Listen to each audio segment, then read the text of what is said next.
श्रीराम समर्थ. परमपूज्य बेलसरे बाबा लिहितात, जगातील अज्ञानी माणसांचे वर्गीकरण करताना श्री समर्थांनी ईश्वर भक्तीचा दृष्टिकोन समोर ठेवला. त्यांच्या मते माणसांचे प्रकार 3च आहेत. पहिल्या प्रकारच्या माणसांना आपल्या आत्म्याचे कल्याण कशामध्ये आहे ते निश्चितपणे कळते. ती माणसे शहाणी, विवेकी व समतोल स्वभावाची असतात. नेहमी सर्वांगीण विचार करून वागण्याची सवय त्यांना असते. सुखाला त्यांचा विरोध नसतो, पण दृश्य जगातील कोणतेही सुख विवेकाच्या नियंत्रणाखाली भोगले पाहिजे असा त्यांचा कटाक्ष असतो.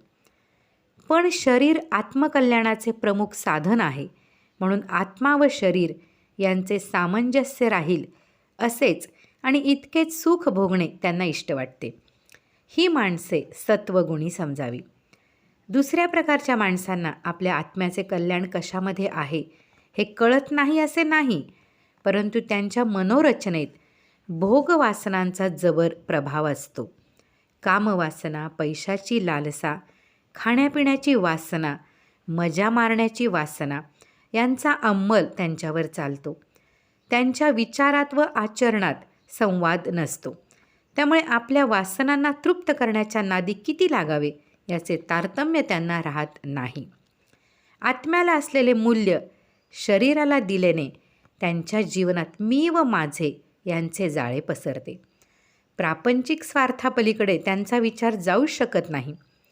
ईश्वराला देखील प्रापंचिक वासना व अडचणी दूर करण्याचे एक साधन ते मानतात. ही माणसे रजोगुणी समजावी. तिसऱ्या प्रकारच्या माणसांना आपल्या आत्म्याचे कल्याण कशात आहे ते कळतच नाही. माणुसकीच्या विकासाच्या दृष्टीने ती माणसे अगदी कनिष्ठ पायरीवर असतात. त्यांचा देह माणसाचा असला तरी त्यांचे अंतरंग माणूसपणाला शोभेल असे असत नाही.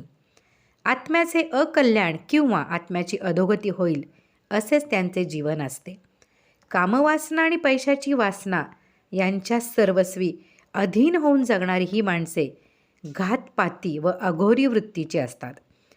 ईश्वर सर्वाधिकारी झोटिंगशहा आहे अशी त्यांची समजूत असते. त्याला प्रसन्न करण्यासाठी ते लोक स्वतःच्या देहाला अमानुष पीडा व इजा करून घेतात. ही माणसे तमोगुणी समजावी. शबल सत्वगुणाला ईश्वराचे अधिष्ठान नसते.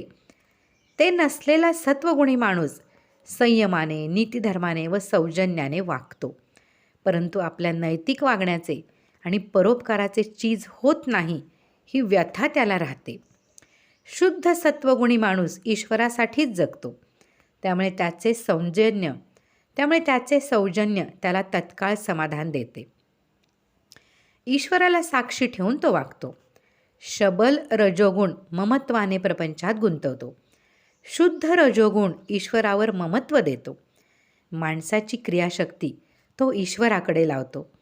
अशुद्ध तमोगुण आसुरी संपत्ती वाढवतो, पण शुद्ध तमोगुण ईश्वराच्या ठिकाणी मन स्थिर करतो आणि त्याच्यासाठी वाटेल ते देहकष्ट सोसण्याची शक्ती प्रदान करतो.